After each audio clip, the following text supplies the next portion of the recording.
बाबा फरीद और दूध वाली औरत का वाकया। बाबा फरीद गंज शकरा बड़े सगीर के मशहूर सूफी बुजुर्ग थे।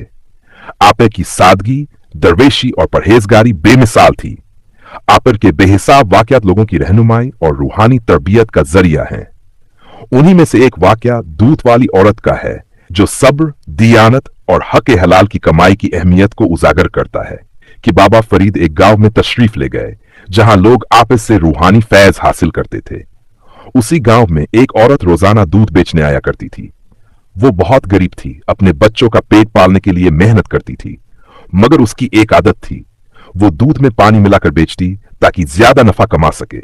एक दिन वही औरत बाबा फरीद के पास आई और दूध पेश किया। बाबा फरीद ने मुस्कुराते हुए दूध कबूल कर लिया, लेकिन पिया नहीं। कुछ देर बाद जब औरत ने अपना बर्तन उठाया तो हैरान रह गई। दूध का बर्तन खाली था, उसमें सिर्फ पानी रह गया था। दूध तो जैसे गायब हो चुका था। ये देखकर वो सन्न रह गई। घबराकर बाबा फरीद से पूछने लगी, हजरत, ये क्या माजरा है? मेरा दूध कहां गया? बाबा फरीद ने नरमी से मुस्कुराकर जवाब दिया, बीबी, तुमने दूध में पानी मिलाया था। मैंने दूध को उसके असली मालिक को सौंप दिया और पानी तुम्हारे पास रहने दिया। ये सुनते ही औरत की आंखों से आंसू बहने लगे।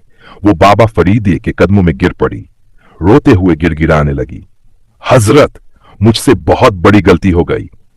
अल्लाह के लिए मुझे माफ कर दीजिए।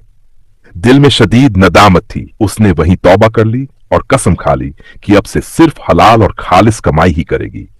बाबा फरीद ने उसे दुआ दी और फरमाया, याद रखो, अल्लाह ताला हलाल कमाई में बरकत डालता है और मिलावट वाला रिस्क बेबरकत होता है। ये वाकीजा हमें सिखाता है कि दियानतदारी और हलाल कमाई की कितनी बड़ी अहमियत है।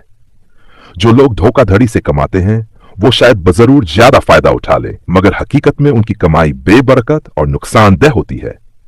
आज के दौर के लिए भी ये एक जबरदस्त सबक है, जब मिलावट और धोखाधड़ी आम हो चुकी है। हमें चाहिए कि हम हमेशा हलाल, खालिस और दियानतदारी से कमाई करें, ताकि दुनिया और आखिरत दोनों में कामयाबी हासिल हो।